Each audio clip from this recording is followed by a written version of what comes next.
Hello dear students, welcome back to my channel physics SPC. Calorimetry का एक question.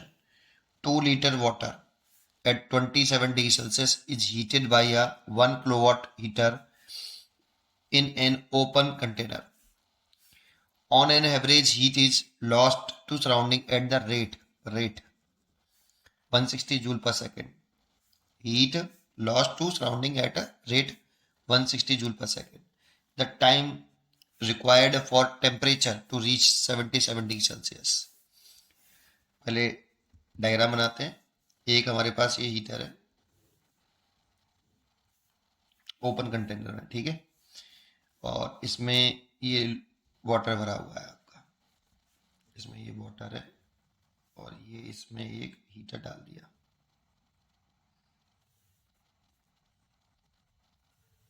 ठीक है. और ये प्लग गया, ठीक है. इसकी जो पावर दे रखी है ना हीटर की, पावर P इक्वल टू, ये 1 किलोवाट का हीटर है. 1 किलोवाट हीटर मतलब 1000 वाट. 1 किलोवाट को वाट में बदल दिया, जूल पर सेकंड कह सकते हो. 1000 जूल पर सेकंड. इसमें जो वॉल्यूम है वाटर का, वॉल्यूम ऑफ वाटर वो 2 लीटर है, ठीक है. तो इसका मास अगर हम लेट कर लें कि वाटर का मास m है ना, निकालना है. 27 डिग्री सेल्सियस इनिशियल टेम्परेचर है, ठीक है. तो एक बताओ डेंसिटी कितनी होती है वाटर की. वाटर की डेंसिटी ऑफ वाटर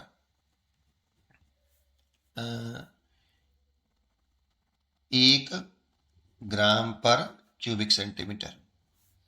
अगर इसे ऐसा सिस्टम में लाएं तो 1 ग्राम को चेंज कर लें, 1 × 10⁻³ और सेंटीमीटर को बदल लें 10⁻⁻6 मीटर क्यूब. तो इसे सॉल्व करेंगे तो 1000 किलोग्राम पर मीटर क्यूब आ जाएगी डेंसिटी, ठीक है.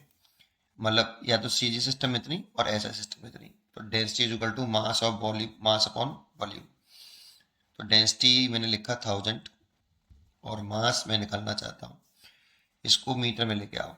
1 लीटर में हमें लर्न होना चाहिए कि 1 लीटर 10⁻³ मीटर क्यूब या 1000 सेंटीमीटर क्यूब होते हैं.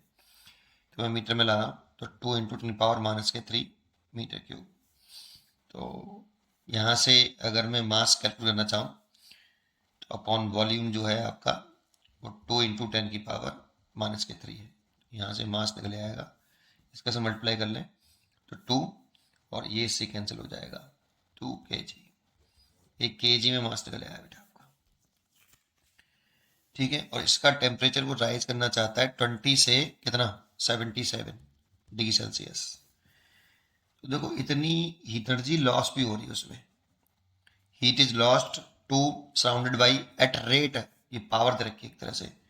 तो रिमेन आपकी वो पावर, रिमेनिंग पावर जो पी डैश है वो 1000 वाट थी, जूल पर सेकंड थी हीटर की.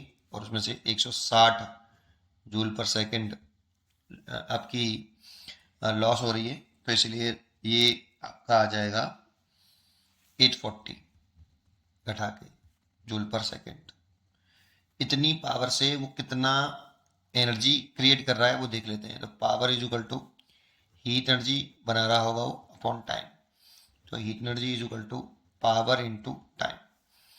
तो पावर है 840 इंटू टाइम. इतनी जूल हीट एनर्जी वो बना रहा होगा. इस हीट एनर्जी का वो यूज कर रहा होगा टेम्परेचर राइज करने में. 27 से 77 degree Celsius heat energy temperature rise करने में कर रहा होगा. तो M S S is specific heat and delta T. Q की वैल्यू 840, टी एम कितना 1 kg, 2 kg sorry 2 kg. Specific heat of water लिखें. Specific heat of water 1 calorie पर ग्राम डिग्री सेल्सियस. ये हमें लर्न होनी चाहिए. और लेकिन हम सब डाटा लिख रहे हैं वो ऐसे सिस्टम में लिख रहे हैं तो इसको चेंज करना पड़ेगा बेटा. 1 कैलोरी में 4.2 जूल होते हैं, तो इसे 4.2 जूल लिख लो. और ग्राम को भी बदल दो क्योंकि मैंने सब ऐसे सिस्टम में किलोग्राम में वैल्यू पुट करी है. तो इसीलिए 10⁻³ किलोग्राम और डिग्री सेल्सियस ऊपर ले जाएंगे तो 4200 10⁻³ ऊपर हो जाएगा 1000 का मल्टीप्लाई करेंगे तो इतना हो जाएगा जूल पर किलोग्राम डी सेल्सियस। यहाँ बच्चे थोड़ा सा गलती कर जाते हैं, वो 1 कैलोरी पर ग्राम डी सेल्सियस वैल्यू पुट कर देते हैं, क्योंकि बाकी सिस्टम ऐसा सिस्टम में चल रहा है। आपने जूल में लिखा है हीटर जी, टाइम सेकंड में लिखा है, तो मास केजी में लिखा है, तो स्पेसिफिक जूल और केजी में लिखना चाहिए। तो इसलिए 4200 जूल पर केजी डी सेल्सियस, और टेम्परेचर राइज कर रहा है फाइनल माइनस इनिशियल 77 माइनस 27 ऐसे, और टाइम निकालना है। तो T is equal to 2 into 4200 into ये आ जाएगा 50 और नीचे आ जाएगा 840। तो एक जीरो से ये जीरो कैंसिल हो गया, 42 से ये 100 बार कट गया, 42 से डिवाइड किया और ये 2 बार, 2 से ये 2 कट गया, 500 सेकंड आया बेटा। लेकिन हमें चाहिए मिनट्स में, है ना, तो मिनट में चाहिए तो क्या करें, 500 एक सेकंड में मिनट में कन्वर्ट कर दें, इतने मिनट, जीरो से जीरो काट दिया, और कैसे काट लें, 2 से काट लें, ये 25 और ये 3 मिनट। तो ऐसा तो कोई आंसर नहीं है, यही फिर होना चाहिए, इनमें से तो नहीं हो सकता, इनमें से होगा, चेक कर लेते हैं कि इसे लिख लें 24 + 1/3 मिनट, ऐसे लिख सकते हैं क्या बताओ, है ना। पहले इसका इसके नीचे लिख लो 20/3 मिनट प्लस 1/3 मिनट, कैसे लिख सकते हैं, 3 से काट दो, ये 8 बार कट गया, तो टाइम आ गया 24 मिनट, तो ये हो गया भाई सीधा सीधा, सॉरी 8 यार, टाइम आ गया 3 से काटने के बाद 8 मिनट, तो ये हो गया। अब 1/3 मिनट को 60 सेकंड में बदल लो, प्लस 1 मिनट में 60 सेकंड होते हैं, डिवाइड बाई 3, 3 से काट दो ये, 8 मिनट एंड 20 सेकंड, ऐसे लिख सकते हैं, 8 minute 20 second. A choice is correct. पढ़ते रहिए और खुश रहिए। Thank you.